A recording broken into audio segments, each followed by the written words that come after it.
Radio Kantipur, radio राष्ट्रको।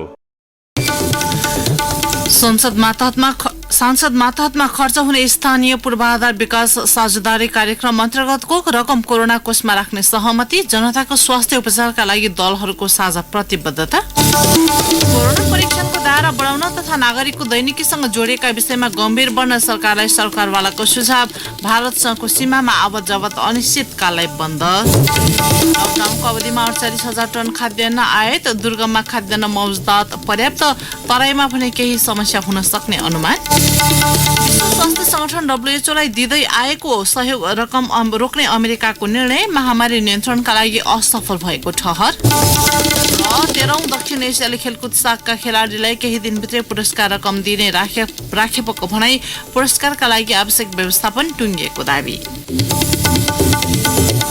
नमस्कार, कान्तिपुर डायरीका साथमा केशु र म पार्वता। समाचार अब विस्तारमा।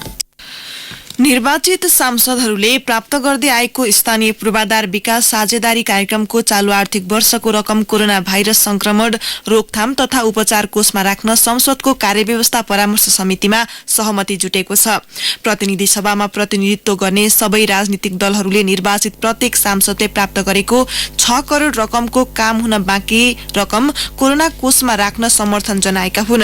प्रतिनिधि सभाको कार्यव्यवस्था परामर्श समितिको हिजो बसेको बैठकमा कोषको रकम सञ्चालनबारे सभामुख अग्निप्रसाद सापकोटालाई सरकारसँग छलफल गर्न दलहरूले सुझाव दिएका छन्। निर्वाचन क्षेत्र पूर्वाधार विकास कार्यक्रममा खर्च नभएको रकम कोरोना भाइरस संक्रमण रोकथाम नियन्त्रण तथा उपचार कोषमा उपलब्ध गराउन उपयुक्त हुने विषयमा सबै राजनीतिक दलबाट सुझाव आएको परामर्श समितिको बैठकपछि संघीय संसद सचिवालयले जारी गरेको विज्ञप्तिमा भनिएको छ।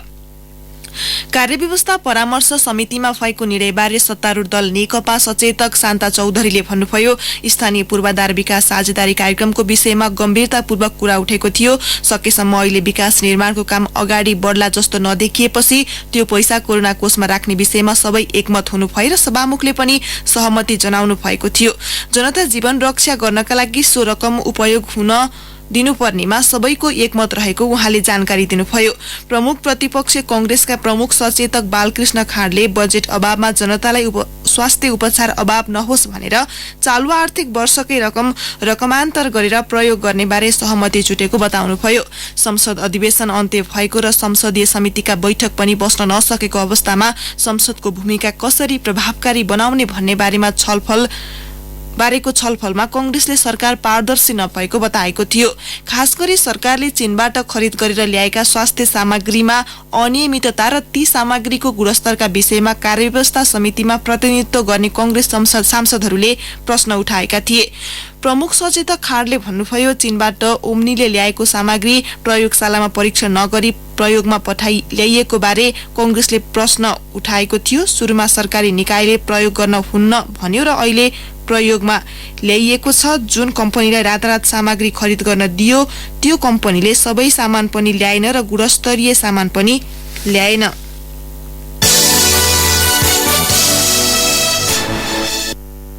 सरकारले लकडाउनको समयावधि 12 दिन थप्दै वैशाख 15 गतेसम्म पुर्याएको छ। विश्वव्यापी महामारीका रूपमा फैलेको कोभिड-19 को संक्रमण रोक्नका लागि चैत 11 गतेबाट थालिएको लकडाउन तेस्रो पटक बढाउने सरकारले निर्णय गरेको हो। एक साताका लागि लकडाउन घोषणा गरिए पनि संक्रमित थपिएपछि सरकारले बढाउँदै लगेको हो। नेपालमा हालसम्म 16 जनामा कोरोना संक्रमण देखिएको छ। यस्तै लकडाउनका कारण फसेका र काम नहुँदा अलपत्र परेकालाई राजधानीबाट आफ्ना घर जान दिने कि भन्ने विषयमा पनि मन्त्री परिषदमा छलफल भएको थियो।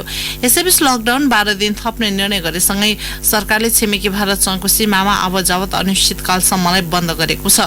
भारतमा कोरोनाको प्रकोप फैलिरहेकोले भारतमा कोरोनाको प्रकोप फैलिरहेकाले प्रकोप कम नभइन्जेलसम्मलाई आवत जावत बन्द गर्ने निर्णय गरेको हो। लकडाउनको समयमा नै संक्रमितहरू भारतबाट नेपाल प्रवेश गरेको खुलासा भएपछि सरकारले सीमामा थप कडाई गर्ने पनि निर्णय गरेको अर्थ एवं सूचना तथा प्रविधि मन्त्री युवराज खतिवड़ाले जानकारी दिनुभयो। नेपालका अन्तर्राष्ट्रिय सीमानामा रहेका नेपाल प्रवेश गर्ने सबै प्रवेश बिन्दु र खुला सीमानाका जुनसुकै स्थानबाट हुन सक्ने यात्रुहरूको आवागमन 2077 वैशाख 3 गते बुधबार मध्यरातसम्मका लागि नेपालले अन्तर्राष्ट्रिय सीमानामा रहेका सबै प्रवेश गर्ने सबै प्रवेश बिन्दु र खुला सीमानाका जुनसुकै स्थानबाट हुन सक्ने यात्रुहरूको आवागमन स्थगित गर्ने गरी निरन्तरता दिने तर मालसामानको ढुवानीलाई यथावत राख्ने, यो आदेश पालना नगरी अनधिकृत रूपमा सीमा क्षेत्रबाट प्रवेश गर्ने व्यक्तिहरूलाई अर्थात् नेपालमा प्रवेश गरेका विदेशीहरूलाई स्थानीय प्रशासनलाई सूचना जानकारी नदिइकन लुकाइएको पाएमा त्यस्ता व्यक्तिहरू समेतलाई नेपालको प्रचलित कानून बमोजिम कारबाही गर्ने। कञ्चनपुर र रौतहटका संक्रमित युवा लकडाउन घोषणा गरिएपछि पैदलै नेपाल प्रवेश गरेका थिए। अत्यावश्यक सामग्री र खाद्यवस्तुको आपूर्तिलाई भने रोकिने छैन।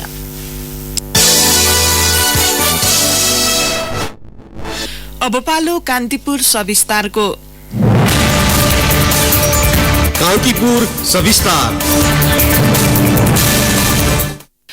गत चैत 11 गतेबाट शुरू भएको बन्दाबन्दी पटक पटक थप गर्दै सरकारले वैशाख 15 गतेसम्म पुर्याएको छ। आम जनताको स्वास्थ्यलाई ध्यानमा राख्दै बन्दाबन्दीको समय 3 पटकसम्म थप गरेको सरकारले जनताको दैनिकीलाई भने खासै प्राथमिकता दिएको देखिँदैन। लकडाउनलाई जारी राखेसँगै नागरिकको कोरोना परीक्षण र उनीहरूलाई ढाडस दिने काममा भने सरकार चुकेको सरकारवालाको गुनासो छ।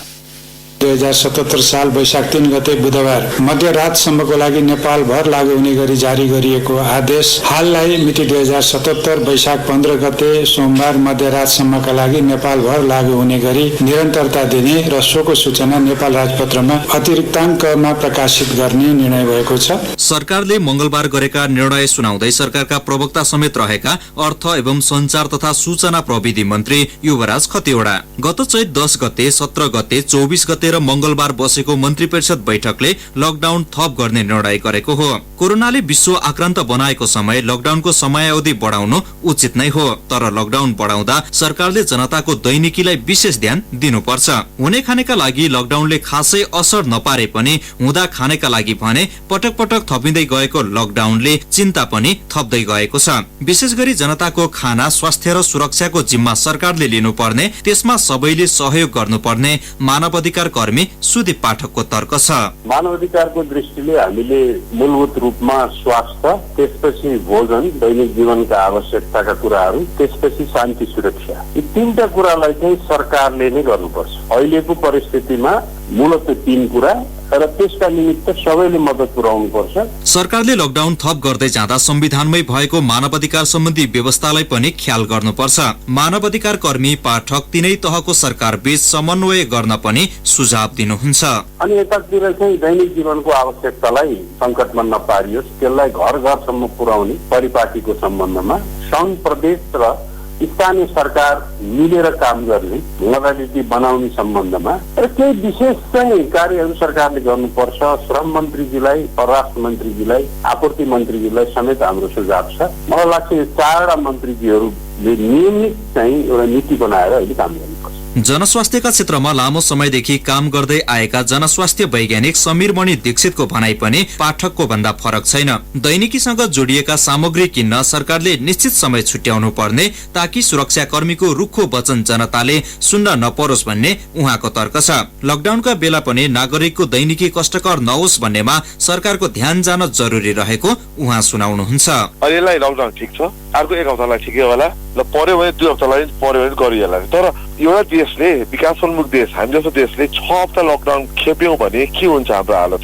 त्यति मात्र होइन, अब मान्छेहरूलाई अहिले पो खानाको मात्र छ, भोलि आउने खानेकुरो पनि त कन्ट्रोल गर्नु थाल्छ नि त बोर्डरमा। लकडाउनको समयावधि थप गर्दै गएको सरकारले थप कडाई गर्ने बताउँदै आएको छ, तर पछिल्लो समय जनस्तरबाट लकडाउन कार्यान्वयन फितलो भएको देखिन्छ। कम जोखिमका क्षेत्रबाट लकडाउन खुकुलो गर्दै जाँदा आगामी दिनमा समस्या सिर्जना नहुने एपिडेमियोलोजी तथा रोग नियन्त्रण महाशाखाका पूर्व प्रमुख बाबुराम मरासिनेको भनाइ छ। यो अहिले चाहिँ मुठी एकदम झन्डै मुठी एकदम टाइट कसिया छ। त्यो मुठी चाहिँ अब अलिकति बिस्तारै खोल्दै जानु पर्थ्यो कि, अब खोल्दै जाने यो विकमा अलिकति, अर्को विकमा अलिकति गर्दै खोलेर अनि 2 हप्ता 3 हप्ता पछि चाहिँ अनि चाहिँ त्यो मुठी खोल्नु पर्थ्यो। अब के हुन्छ भने सरकारमा चाहिँ एकैचोटि चाहिँ अब 15 गतेसम्म त गयो, 16 गते पुरा नेपाल खुला गरिदियो भने चाहिँ अनि चाहिँ धेरै समस्याहरू आउन सक्छ, नेपालमा धेरै झमेला हुन सक्छ। विश्वभर जस्तै छिमेकी मुलुकमा पनि कोरोना भाइरसको संक्रमण फैलिरहँदा त्यसको रोकथामका लागि लकडाउन उत्तम विकल्प हो। तर सरकारको अहिलेसम्मको तरिका हेर्दा लकडाउनले मात्रै कोरोना नेपालबाट भाग्छ भनेको जस्तो गरेको देखिन्छ। लकडाउनले मात्रै कोरोनामाथि विजय सम्भव छैन। यसले कोरोनाको संक्रमण फैलनबाट जोगाउने मात्र हो भन्ने बुझ्न जरुरी छ। लकडाउनका कारण उपलब्ध हुने कोरोना विरुद्धको युद्धको समयलाई खेर फाल्न हुँदैन, नत्र लकडाउन जति लम्ब्याए पनि त्यसले सोचे अनुसारको फल दिँदैन। विश्व स्वास्थ्य संगठनको तथ्याङ्क हेर्दा लकडाउन गरेका देशहरूमा पनि कोरोना संक्रमण बढ़िरहेको छ। अझ हाम्रो जस्तो देश जहाँ खुल्ला सिमाना छ, हजारौं लाखौं मानिस अवैध बाटो प्रयोग गरेर समेत आइरहेका छन्। यस्तो देशमा लकडाउन गरेका छौं भनेर ढुक्क भएर बस्न झनै गाह्रो छ। लकडाउनको थपिएको 12 दिनलाई सरकारले पूर्ण रूपमा सदुपयोग गर्न सक्नुपर्छ। रेडियो कान्तिपुरका लागि बासु खड्का, काठमाडौँ। कान्तिपुर सविस्तार। कान्तिपुर डायरीमा अब ब्रेकको पालो। कान्तिपुर डायरीमा अब बाँकी प्रसंग। निगरानी फितलो हुँदा लकडाउनमा पनि सीमा क्षेत्रबाट मानिस लुकीछिपी भित्रिरहेका छन्। यस्तो बेला जतिसक्दो बढी सुरक्षाकर्मी सीमामा परिचालन गर्नुपर्ने देखिएको छ। तर केही सुरक्षाकर्मीलाई मापदण्ड विपरीत भिआइपीको व्यक्तिगत सुरक्षामा खटाइएको छ। संकटका बेला त्यस्ता सुरक्षाकर्मीलाई फिर्ता गरी सीमा क्षेत्रमा खटाउनु पर्ने आवाज पूर्व प्रशासक, राजनैतिक दलका नेता तथा नागरिक समाजबाट उठिरहेको छ। भिआइपी सुरक्षाका नाममा राजनैतिक दलका नेता तथा अवकाश प्राप्त प्रहरी अधिकृतका परिवारमा सशस्त्र प्रहरी बलबाट मात्रै 555 सुरक्षाकर्मी खटाइएको छ। तीमध्ये अधिकतरले मापदण्ड विपरीत राजनैतिक तथा प्रशासनिक पहुँचका आधारमा पीएसओ, चालक र सहयोगीका रूपमा सुरक्षाकर्मी लिएका छन्। राज्य व्यवस्था समितिकी सभापति समेत रहेकी नेकपा नेत्री शशि श्रेष्ठले सुरक्षाकर्मीको दुरुपयोग रोकेर उनीहरूलाई सीमा सुरक्षामा खटाउनु पर्ने बताउनुभयो। उहाँले राज्य व्यवस्था समितिबाट सरकारलाई निर्देशन दिन समेत चाहनु भएको थियो। लकडाउन लगत्तैदेखि समितिको बैठक राख्न धेरै प्रयत्न गर्नुभयो।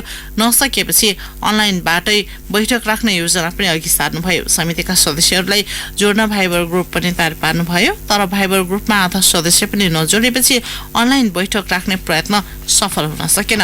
आवश्यक भिआइपी सुरक्षा कटौती गरेर सीमा क्षेत्र रक्षाका लागि खटाउनु पर्ने आफ्नो धारणा धेरै अघिदेखि रहेको र त्यस अनुसार गृहमन्त्री, गृह सचिव र प्रहरी प्रमुखसँग पटक पटक छलफल समेत भएको उहाँले खुलाउनुभयो। सरकारले अन्य मुलुकबाट आएका र क्वारेन्टाइनमा बसेका व्यक्तिलाई द्रुत परीक्षण किट आरडीटीबाट कोरोना भाइरस कोभिड-19 परीक्षणलाई तीव्रता दिएको छ। आरडीटीबाट पोजिटिभ देखिएका व्यक्तिको पीसीआर विधिबाट परीक्षण गरेर संक्रमण पुष्टि गर्न थालिएको छ। र्यापिड किटबाट पोजिटिभ देखिएका 2 जनाको हिजो पीसीआर विधिबाट परीक्षण गर्दा संक्रमण पुष्टि भएको छ। 56 जिल्लामा द्रुत परीक्षण किटबाट जाँच भइरहेको छ। विश्व स्वास्थ्य संगठन WHO ले कोभिड-19 को जाँच अन्तर्गत पीसीआर परीक्षणलाई मान्यता दिएको छ। उसले हालसम्म आरडीटी किटलाई मान्यता प्रदान गरेको छैन। स्वास्थ्य मन्त्रालयका प्रवक्ता डाक्टर विकास देवकोटाका अनुसार हिजोसम्म 56 जिल्लाका 6607 वटा रगतको नमूना द्रुत परीक्षण किटबाट जाँच गरिएको छ। गत 24 घण्टामा मात्रै यो किटबाट 1316 वटा परीक्षण गरिएको छ। आरडीटी विधिबाट खास गरी विदेशबाट फर्केका र तिनको सम्पर्कमा आएका व्यक्तिको परीक्षण हुँदै आएको छ। स्वास्थ्य तथा जनसंख्या मन्त्रालयका प्रवक्ता डाक्टर देवकोटाले र्यापिड किटबाट सबै जिल्लामा परीक्षण गर्ने तयारी भइरहेको जानकारी दिनुभयो। द्रुत परीक्षण किट उपयोग गर्न धेरै दक्ष जनशक्ति नचाहिने र फिल्डमा गएर 15 मिनेटमै नतिजा हेर्न सकिने जनस्वास्थ्य प्रयोगशालाकी निर्देशक डाक्टर रुना झाले बताउनुभयो। उहाँका अनुसार निश्चित मापदण्ड बनाएर पीसीआरमै नमूना परीक्षण गर्ने र मापदण्डमा नआउनेलाई द्रुत किटको माध्यमले परीक्षण दायरामा ल्याउँदा धेरै फाइदा हुने बताउनुभयो। हिजो स्वास्थ्य तथा जनसंख्या मन्त्रालयले गरेको पत्रकार सम्मेलनमा उहाँले द्रुत परीक्षण किटको अन्य देशमा पनि प्रयोग भइरहेको उल्लेख गर्दै थोरै तालिम र छिटो हुने बताउनुभयो। विशेषज्ञहरूले मुलुकमा पीसीआर र द्रुत परीक्षण एन्टिबडी किटको प्रयोगका लागि तुरुन्त निश्चित मापदण्ड बनाउनु पर्ने आवश्यकता उलाएका छन्। उनीहरूले द्रुत परीक्षण किटले पीसीआर प्रविधि परीक्षणको विकल्प नभएको समेत बताएका छन्।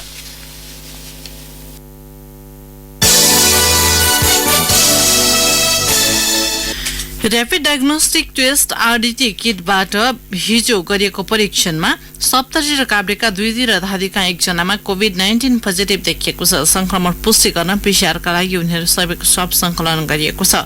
सप्तरीमा दिल्लीको निजामुद्दिन स्थित तबलिकी जमातमा सहभागी भई घर आएर बसेका 7 जनाको परीक्षण गर्दा 2 जनामा पोजिटिभ देखिएको हो। उनीहरूसँगै उता पुगेर फर्केका 1 जनाको भने खोजी भइरहेको छ। गजेन्द्र नारायण सिंह अस्पताल राजविराजका मेडिकल सुपरिन्टेन्डेन्ट डाक्टर चुमनलाल दासले आरडीटी किटबाट गरिएको परीक्षणमा उनीहरूमध्ये 5 जनाको रिपोर्ट नेगेटिभ आएको जानकारी दिनुभयो। पोजिटिभ देखिएका मध्ये 1 जना तिलाठी कोइलाडी गाउँपालिका र अर्का खड्ग गाउँपालिकाका हुन्। उनीहरूलाई अस्पतालको आइसोलेसनमा राखिएको छ। नेगेटिभ देखिएका 5 जनालाई खड्ग नगरपालिकाको क्वारेन्टाइनमा पठाइने भएको छ।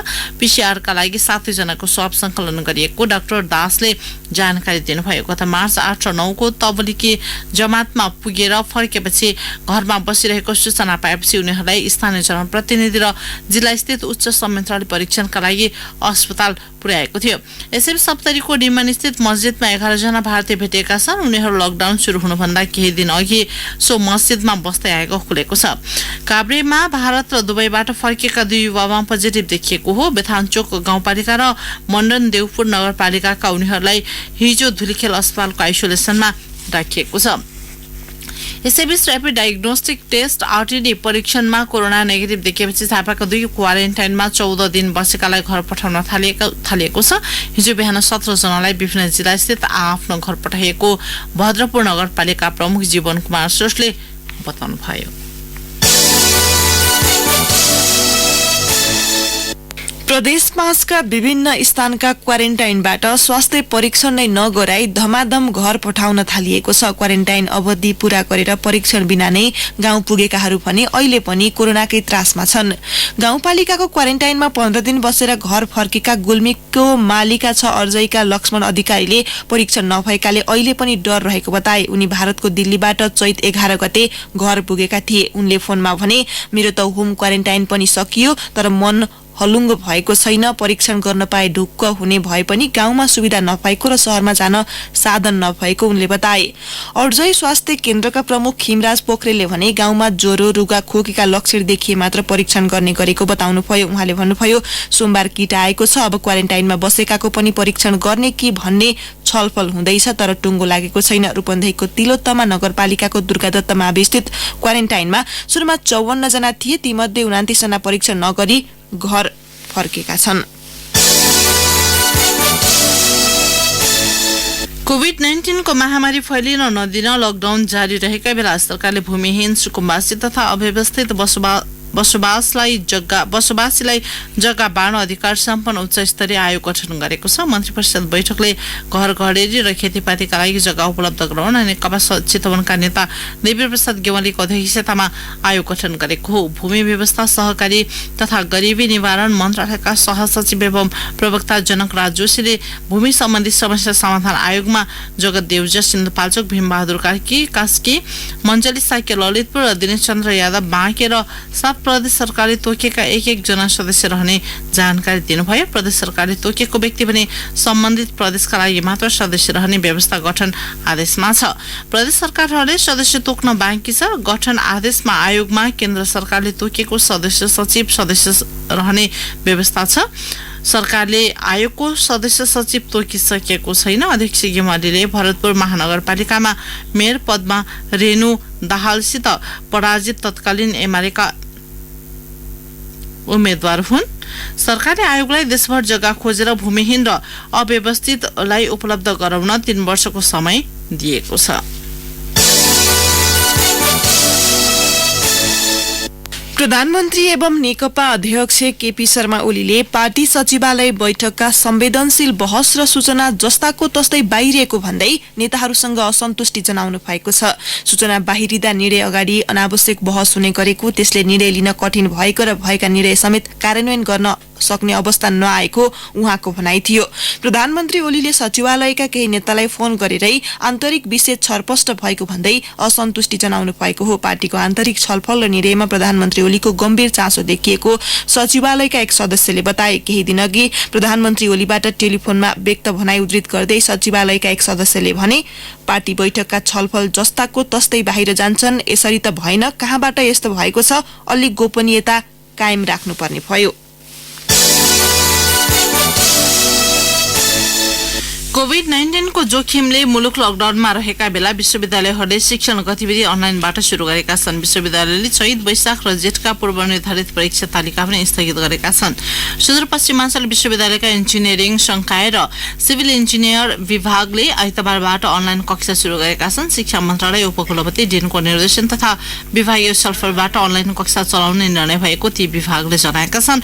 अनलाइन कक्षाहरूको समय तालिका प्रति कक्षाका विद्यार्थी प्रतिनिधि मार्फत उपलब्ध गराइने विभागीय प्रमुख तोरण प्रसाद भट्टले जानकारी दिनुभयो। दैनिक 2000 जना हाराहारी बिरामी आउजाउ गर्दै रहने पाटन अस्पताल हिजो दिउँसो सुनसान थियो। अस्पताल भर्ना भएका 2 जनामा कोभिड-19 संक्रमण पुष्टि भएको खबर बाहिरिएसँगै अरू बिरामी पनि जान अप्ठ्यारो मानेका हुन्। फाट्टफुट्ट मात्रै मानिस हिँडिरहेका देखिएको हिजो अस्पताल परिसरमा धेरैजसोको अनुहारमा मास्क देखिन्थ्यो। कसैले मुखमा रुमाल बाँधेका थिए। केही महिलाहरू सलले टाउको छोपेर आँखा मात्रै देखाएर हिँडिरहेको देखिन्थे। अस्पतालको मूल गेटमा हात धुनका लागि धारा जडान गरिएको छ। धारामुनिको बेसिन हेर्दा यसले वर्षौंदेखि सफाई नपाएको जस्तो देखिएको थियो। हात धुन साबुनका ससाना टुक्रा मात्रै राखिएको छ।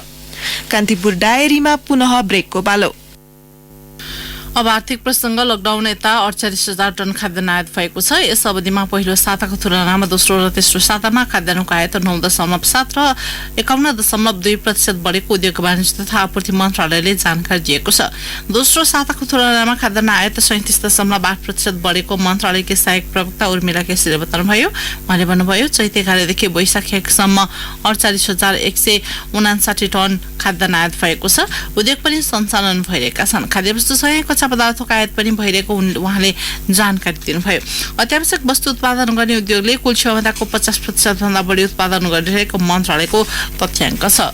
यसैबीच दुर्गम क्षेत्रमा खाद्यान्नको मौजदात पर्याप्त रहे पनि तराईमा भने समस्या हुने अनुमान गर्न थालिएको छ। दुर्गममा पर्ने 24 जिल्लामा प्रत्येक वर्ष औसतमा करिब 33-34 हजार क्विन्टल खाद्यान्न मौजदात हुने गरेकामा गत चैत 18 सम्म 39,263 क्विन्टल मौजदात रहेको खाद्य व्यवस्था तथा व्यापार कम्पनीले जानकारी दिएको छ। ढुवानी निरन्तर भइरहेकाले दुर्गममा अभाव नहुने कम्पनीका बिक्री वितरण विभाग प्रमुख लालमोहन ठाकुरले बताउनुभयो। मेट लाइफ अमेरिकन लाइफ इन्स्योरेन्स कम्पनीको सूचना। हालको यस विषम परिस्थितिमा हाम्रा ग्राहकहरूलाई विद्युतीय माध्यमबाट निरन्तर सेवा प्रदान गरिरहेका छौं। तपाईलाई आफ्नो जीवन बीमाले सम्बन्धी कुनै पनि जानकारी वा सेवा आवश्यक परेमा हामीलाई मोबाइल नम्बर 9851214663 वा 9851216407 मा र दाबी सम्बन्धी सेवाको लागि 9851180184 मा कल गर्नुहुन वा service-nepal@metlife.com.np मा इमेल गर्न सम्पूर्ण ग्राहक महानुभावहरूलाई अनुरोध गर्दछौं। हाम्रा ग्राहकहरूलाई निरन्तर सेवा प्रदान गर्न हामी सधैँ प्रतिबद्ध छौं। आधारभूत सावधानी अपनाई कोभिड-19 बाट सुरक्षित रहनुहोला। मेट लाइफ तपाईसँगै जीवनमा अघि बढ्दै। अब अन्तर्राष्ट्रिय प्रसंग। अमेरिकी राष्ट्रपति डोनाल्ड ट्रम्पले विश्व स्वास्थ्य संगठन WHO लाई दिँदै आएको सहयोग रकम रोक्ने निर्णय गर्नुभएको छ। व्हाइट हाउसमा आयोजित पत्रकार सम्मेलनमा अमेरिकी राष्ट्रपति ट्रम्पले कोरोना महामारी नियन्त्रणका लागि WHO असफल भएको भन्दै सहयोग रकम रोक्न आफ्नो प्रशासनलाई निर्देशन दिनुभएको हो। चीनमा भाइरस संक्रमण फैलिसकेपछि यसलाई नियन्त्रण गर्न संयुक्त राष्ट्रसंघ अन्तर्गतको WHO को काम सन्तोषजनक नभएको र वास्तविक अवस्था लुकाएको पनि ट्रम्पको आरोप छ।